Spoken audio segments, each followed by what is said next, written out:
दोस्तों, श्री कर्ण नरेंद्र कृषि विश्वविद्यालय की तरफ से एक बहुत ही बड़ी वैकेंसी जारी हुई है और इसमें अलग अलग बहुत सारे पद है और अच्छी खासी मात्रा में वैकेंसीज भी अवेलेबल है।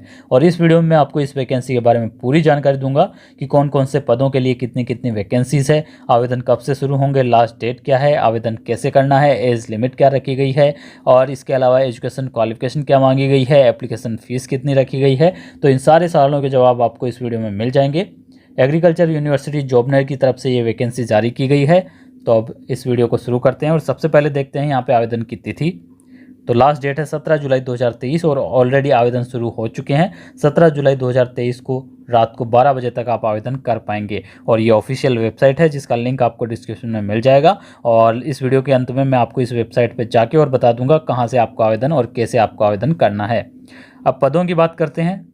तो ये देखिए यहाँ पे इस टेबल में पदों का वर्गीकरण, जिसमें टोटल 12 पद अवेलेबल है, जिसमें तकनीकी सहायक, फॉर्म मैनेजर, प्रोग्राम सहायक है, प्रोग्राम सहायक कंप्यूटर है, स्टेनोग्राफर है, सूचना सहायक है, मैट्रन, पुस्तकालय सहायक। इस प्रकार से टोटल 12 पद है, जिसमें तकनीकी सहायक, फॉर्म मैनेजर और प्रोग्राम सहायक के लिए 30 पद है। इस प्रकार से कैटेगरी वाइज डिवाइड किए गए हैं। प्रोग्राम सहायक कंप्यूटर के लिए 7 पद है, स्टेनोग्राफर के लिए 6 है, सूचना सहायक के लिए मात्र 1 है, मैट्रन के लिए 12 है, पुस्तकालय सहायक के लिए भी 1 है, प्रयोगशाला सहायक के लिए 36 पद है, कृषि पर्यवेक्षक के लिए 26 है, स्टेनोग्राफर ग्रेड 3 के लिए 7 है, लिपिक श्रेणी ग्रेड द्वितीय के लिए 25 है, ड्राइवर के लिए 12 है और इलेक्ट्रीशियन के लिए 1 है। इस प्रकार से टोटल 164 वैकेंसीज यहाँ पे जारी की गई है एग्रीकल्चर यूनिवर्सिटी जॉबनेर की तरफ से। और एज पर कैटेगरी वाइज यहाँ पे इस टेबल में सारे पदों का वर्गीकरण दे दिया गया है, जो कि अभी आप स्क्रीन पे देख सकते हो। इसका स्क्रीनशॉट ले लीजिए या फिर ये PDF आपको मिल जाएगा। कहाँ से मिलेगा इस वीडियो के लास्ट में बताऊँगा, ऑफिशियल वेबसाइट पर जाके। अब आगे बढ़ते हैं। तो आगे बात करने वाले हैं यहाँ पे आवेदन प्रक्रिया की। तो जैसा कि मैंने आपको बताया, ये ऑफिशियल वेबसाइट है, इस पे जाके मैं आपको बता दूंगा कैसे आवेदन करना है। और लास्ट डेट एक बार फिर से दी गई है 17 जुलाई 2023। तो ये हो गया आवेदन का। अब बात करेंगे परीक्षा शुल्क की। तो अभी जैसा कि आप स्क्रीन पे देख सकते हो, तकनीकी सहायक, फॉर्म मैनेजर, प्रोग्राम सहायक और प्रोग्राम सहायक कंप्यूटर के लिए यहाँ पे जो एप्लीकेशन फ़ीस है वो है जनरल और OBC क्रीमी लेयर के लिए 1400, OBC नॉन क्रीमी लेयर के लिए और EWS कैंडिडेट्स के लिए 1000 रुपये। इसके अलावा SC ST के लिए यहाँ पे 700 रुपये एप्लीकेशन फ़ीस है। इसके अलावा सूचना सहायक, मैट्रन, पुस्तकालय सहायक, प्रयोगशाला सहायक, कृषि पर्यवेक्षक और स्टेनोग्राफर ग्रेड 3, लिपिक श्रेणी 2, ड्राइवर, इलेक्ट्रीशियन, इन सब के लिए यहाँ पे जनरल और OBC क्रीमी लेयर के लिए 1000 रुपये है, OBC नॉन क्रीमी लेयर और EWS के लिए 700 रुपये है और साथ ही SC ST के लिए मात्र 500 रुपये है। तो ये है यहाँ पे परीक्षा शुल्क। ठीक है, अब आगे बढ़ते हैं। आयु सीमा की बात करते हैं। तो आयु सीमा में यहाँ पे 18 से 40 साल के बीच में आपकी आयु होनी चाहिए और ये एज कैलकुलेट की जाएगी 17 जुलाई से, जिस दिन लास्ट डेट है। ठीक है, 17 जुलाई 2023 से आपकी एज कैलकुलेट की जाएगी, जो कि 18 से 40 वर्ष के बीच में होनी चाहिए। एज में छूट दे दी जाएगी एज पर गवर्नमेंट रूल, जैसे कि सभी वैकेंसीज में दी जाती है। अब वेतनमान की बात करेंगे।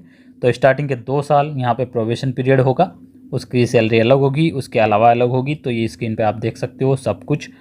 तकनीकी सहायक, फॉर्म मैनेजर और प्रोग्राम सहायक के लिए यहाँ पे स्टार्टिंग बेसिक पे होने वाली है 37,800 रुपये और प्रोग्राम सहायक कंप्यूटर के लिए भी 37,800 रुपये स्टार्टिंग बेसिक पे होगी। लेवल 11 में इनको रखा जाएगा और प्रोबेशन पीरियड में 26,500 रुपये यहाँ पे इनको मिलेंगे। तो ये रहने वाली है सैलरी। इसके अलावा यहाँ पे स्टेनोग्राफर है, स्टेनोग्राफर को लेवल 10 में रखा जाएगा, 33,800 रुपये स्टार्टिंग बेसिक पे होगी और प्रोबेशन काल में यहाँ पे इनको 23,700 रुपये मिलेंगे। इसके अलावा प्रोबेशन पीरियड कंप्लीट होने के बाद में ये बेसिक तो मिलेगी ही, इसके साथ में सारे भत्ते भी इनको मिलने लग जाएंगे। तो सैलरी इनकी जो है वो काफ़ी ज़्यादा हो जाएगी, 50,000 आराम से क्रॉस हो जाएगी, 60,000 तक इनकी सैलरी जाएगी।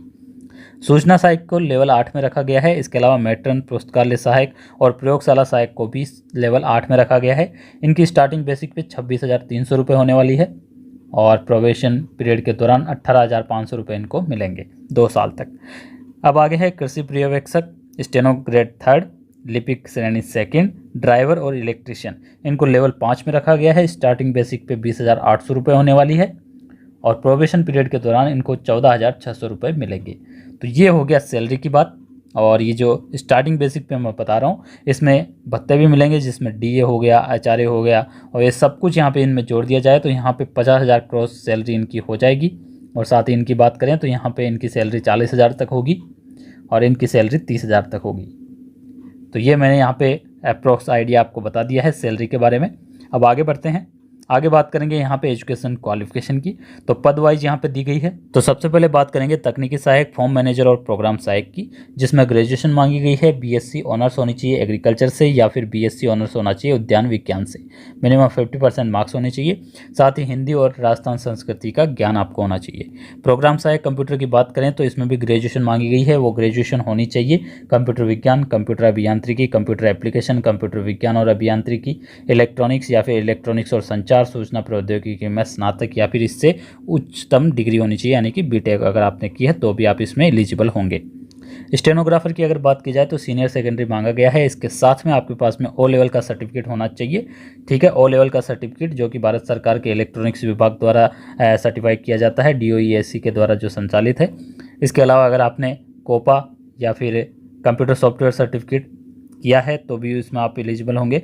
कंप्यूटर संकल्पना में NIELIT नई दिल्ली द्वारा सर्टिफिकेट कोर्स जो होता है वो किया है तो आप इसमें एलिजिबल होंगे। या फिर सीनियर सेकेंडरी सर्टिफिकेट कोर्स जिसमें कंप्यूटर विज्ञान और कंप्यूटर अनुप्रयोग एक विषय रहा हो। ठीक है, 12th में अगर कंप्यूटर विज्ञान आपके सब्जेक्ट था तो भी आप इसमें एलिजिबल होंगे। इसके अलावा यहाँ पे भारत सरकार द्वारा मान्यता प्राप्त संस्था द्वारा कंप्यूटर विज्ञान, कंप्यूटर अनुप्रयोग में डिग्री, डिप्लोमा या फिर सर्टिफिकेट, यानी कि डिग्री भी अगर आपने किया है जैसे कि BCA या फिर कोई और डिग्री किया है CS में, ठीक है, BSc CS में भी होती है, तो वो भी अगर आपने किया है तो आप इसमें एलिजिबल होंगे। और ओपन से अगर आपने किया है, डिस्टेंस से किया है तो भी आप इसमें एलिजिबल होंगे। RSCIT कोर्स होता है ओपन से, वो किया है तो आप इसमें एलिजिबल होंगे। आगे यहाँ पे हिंदी और अंग्रेजी शीघ्र लिपि शॉर्ट हैंड में 100 शब्द प्रति मिनट की दक्षता होनी चाहिए और हिंदी में 30 शब्द प्रति मिनट और अंग्रेजी में 40 शब्द प्रति मिनट की टंकन दक्षता होनी चाहिए, यानी कि टाइपिंग स्पीड हिंदी में 30 और अंग्रेजी में 40। ये था स्टेनोग्राफर के। आगे है सूचना सहायक IA के लिए। IA के लिए ग्रेजुएशन मांगी गई है कंप्यूटर विज्ञान, कंप्यूटर अभियांत्रिकी, कंप्यूटर एप्लीकेशन, कंप्यूटर विज्ञान और अभियांत्रिकी या फिर इलेक्ट्रॉनिक्स और संचार, सूचना प्रौद्योगिकी में। ठीक है, इसमें अगर आपने ग्रेजुएशन की है तो आप इसमें एलिजिबल होंगे। या फिर अगर आपने पॉलिटेक्निक की है कंप्यूटर साइंस में या फिर पॉलिटेक्निक डिप्लोमा किया है कंप्यूटर विज्ञान और अभियांत्रिकी, कंप्यूटर एप्लीकेशन या फिर सूचना प्रौद्योगिकी में 3 वर्ष का जो डिप्लोमा होता है वो, तो आप इसमें एलिजिबल होंगे। इसके अलावा यहाँ पे अगर आपने मान्यता प्राप्त किसी संस्था से कंप्यूटर विज्ञान, कंप्यूटर एप्लीकेशन या फिर IT में डिप्लोमा किया है पॉलिटेक्निक के बराबर, तो उसमें आप एलिजिबल होंगे।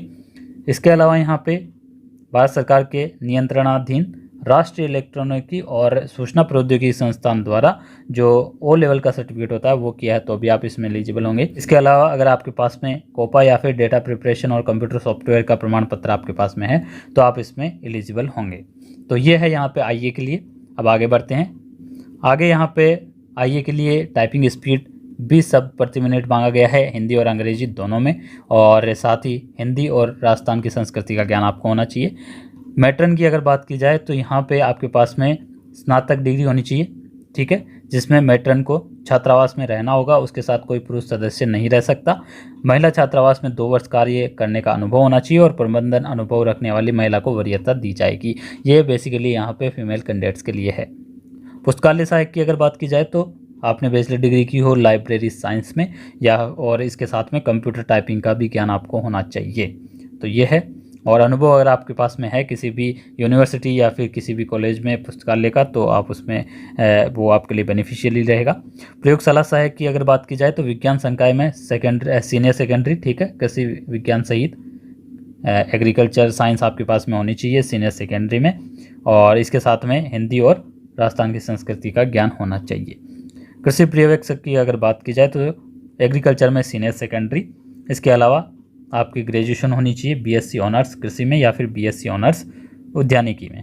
ठीक है, ये होना चाहिए, और हिंदी में कार्य करने का और राजस्थान की संस्कृति का ज्ञान होना चाहिए। स्टेनोग्राफर ग्रेड 3 की अगर बात की जाए तो यहाँ पे आप देख सकते हो, इसमें यहाँ पे सीनियर सेकेंडरी मांगी गई है और वही सारे सर्टिफिकेट जो कि मैंने आपको बताए थे IA के लिए, और तो वो सारे आपके पास में होने चाहिए। सहायक प्रोग्रामर के लिए है वो सारे यहाँ पे सेम है। RSCIT भी चलेगा, और इसमें भी टाइपिंग चेक की जाएगी। 30 की स्पीड होनी चाहिए हिंदी में और 40 की स्पीड होनी चाहिए इंग्लिश में।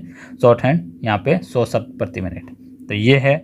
कलर ग्रेड द्वितीय इसमें यहाँ पे सीनियर सेकेंडरी मांगी गई है और वही सारे सर्टिफिकेट्स जो कि पहले मैंने आपको बताए थे वही है। और स्पीड यहाँ पे 20 शब्द प्रति मिनट हिंदी के लिए है और 25 शब्द प्रति मिनट इंग्लिश के लिए है। यहाँ पे टाइपिंग स्पीड में थोड़ा वेरिएशन है अलग अलग सभी पोस्ट के लिए। ड्राइवर की अगर बात की जाए तो 8वीं पास आप होने चाहिए, ड्राइविंग लाइसेंस आपके पास में होनी चाहिए, हल्के और भारी वाहन चलाने का दोनों का, ठीक है। इसके अलावा यहाँ पे भारी वाहन जो ड्राइविंग है उसमें 3 साल का अनुभव आपके पास में होना चाहिए। वाहन चालन और वाहन के इंजन सहित सभी भागों का ज्ञान आपको होना चाहिए। रख रखाव में प्रवीणता आपकी होनी चाहिए। आपकी जो आईसाइट है वो 6/6 होनी चाहिए। आवेदन का वजन जो आपका है वो 65 किलो से ज़्यादा नहीं होना चाहिए। सड़क पर वाहन की मरम्मत का ज्ञान और ड्राइविंग टेस्ट में पास होना आवश्यक है। तो ये बेसिक नॉलेज आपको होना चाहिए। इलेक्ट्रीशियन, यहाँ पे इलेक्ट्रीशियन के लिए सीनियर सेकेंडरी परीक्षा आपने पास की और ITI अगर आपने कर रखी है तो आप इसमें एलिजिबल होंगे। और साथ ही यहाँ पे इलेक्ट्रीशियन या उसके समकक्ष कार्य का 3 वर्ष का अगर अनुभव है तो और भी अच्छा आपके लिए रहेगा। तो ये सारी पोस्ट थी और इन सभी पोस्ट के लिए ये यहाँ पे एजुकेशन क्वालिफिकेशन है। एक बार फिर से देख लीजिए, सभी पोस्ट के लिए अलग अलग है। और ये जो वैकेंसी मैं आपको बता रहा हूँ बहुत से लोगों को इसके बारे में पता भी नहीं है। चयन प्रक्रिया की अगर बात की जाए तो यहाँ पे उसके लिए इस वेबसाइट पे आपके परीक्षा का स्थान, तिथि सब कुछ यहाँ पे उपलब्ध करा दी जाएगी और इस चैनल पे भी आपको लगातार इन्फॉर्मेशन मिलती रहेगी इसके बारे में। तो चैनल को सब्सक्राइब कर लेना जिससे कि आगे की जानकारी आपको मिलती रहे। तो ये था पूरा नोटिफिकेशन। अब चलते हैं सीधे इस वेबसाइट पे और आपको बताता हूँ आवेदन कैसे करना है। तो अभी हम आ चुके हैं ऑफिशियल वेबसाइट पे। इस वेबसाइट का लिंक डिस्क्रिप्शन में है, उस पर क्लिक करते ही ये वाला सेम पेज ओपन हो जाएगा। ये पेज ओपन होने के बाद में आपको स्क्रॉल डाउन करना है। स्क्रॉल डाउन में यहाँ पे ये एक बुलेटिन चल रहा है, इसमें आपको शो ऑल पे क्लिक करना है, ठीक है। शो ऑल पे मैं जैसे ही क्लिक करूँगा तो यहाँ पे सारे नोटिफिकेशंस ओपन हो जाएंगे। तो ऊपर ही ऊपर आप देख सकते हो advertisement for various non teaching post, इस पर आपको क्लिक करना है। इस पर जैसे ही क्लिक करोगे तो एक नया पेज ओपन हो जाएगा। तो यहाँ पे पेज ओपन हो चुका है और यहाँ पे सामने ही लिखा हुआ है to apply online click here, या फिर ये वाली वेबसाइट, इसका लिंक भी डिस्क्रिप्शन में है, ठीक है। तो मैं यहाँ पे क्लिक हियर पे क्लिक करूँगा। तो जैसे ही क्लिक करूँगा तो ये नया पेज ओपन हो चुका है आवेदन करने के लिए कृषि महाविद्यालय, ठीक है। तो ये देखिए ये यहाँ पे ओपन हो चुका है आवेदन करने के लिए पेज। और अगर आपने ऑलरेडी रजिस्टर कर रखा है तो आप यहाँ से लॉगिन कर सकते हो ये इन्फॉर्मेशन देके। साथ ही यहाँ से पोस्ट सेलेक्ट करके अपनी किस पोस्ट के लिए आप आवेदन कर रहे हो। अगर आपने ऑलरेडी रजिस्ट्रेशन नहीं कर रखा है तो यहाँ पे एक ऑप्शन आ रहा है न्यू रजिस्ट्रेशन के लिए, ये देखिए ये यहाँ पे। तो मैं यहाँ पे क्लिक करूँगा नए रजिस्ट्रेशन के लिए। जैसे क्लिक करूँगा तो ज़्यादा इन्फॉर्मेशन यहाँ भी नहीं मांगी गई है। आपको नेम यहाँ पे फिल करना है, यहाँ से आपकी पोस्ट सेलेक्ट करनी है, मोबाइल नंबर एंटर करना है और ईमेल आईडी एंटर करनी है। यहाँ पे मोबाइल नंबर से पहले 0 या फिर +91 लगाना ना भूलें, वो भी एंटर करना है। और जो भी मोबाइल नंबर और ईमेल आईडी आप दोगे वो एक्टिवेट जरूर रखना, क्योंकि आगे की कार्रवाई और आगे का कम्युनिकेशन उनके थ्रू ही किया जाएगा, ठीक है। तो ये है यहाँ पे। और साथ ही यहाँ से पोस्ट सेलेक्ट कर लेना, सभी पोस्ट यहाँ पे आ जाएगी जिसके लिए भी आप आवेदन करना चाहते हो। तो यहाँ से आप इसको इन्फॉर्मेशन भर के सबमिट कर देना। सबमिट करने के बाद में आपको लॉगिन करना है। तो मैंने यहाँ पे सारी इन्फॉर्मेशन फिल कर ली है। अब यहाँ पे सबमिट पे क्लिक करूँगा। तो जैसे ही सबमिट पे क्लिक करूँगा तो यहाँ पे ये OTP आएगा, जो भी हमने मोबाइल नंबर दिया है उस पर वो OTP यहाँ पे एंटर करना है। तो मैंने OTP एंटर कर दिया है, वेरीफाई करूँगा। तो वेरीफाई पे जैसे ही क्लिक किया ये यहाँ पे पूरा ओपन हो चुका है। एनरोलमेंट नंबर आ चुका है, पासवर्ड आ चुका है, ठीक है। तो इसको आप नोट कर लेना। अब आगे बढ़ते हैं। नामांकन संख्या ये सब कुछ आ चुका है। ये देखिए नोटिफिकेशन पूरा है। और अब यहाँ पे आप देख सकते हो अप्लाई करने के लिए एप्लीकेशन फॉर्म आ रहा है। ये देखिए इस पर क्लिक करते ही ये एप्लीकेशन फॉर्म पे जैसे ही क्लिक करोगे तो ये पूरा फॉर्म ओपन हो जाएगा। यहाँ पे आपको सारी डिटेल्स आपकी भरनी है।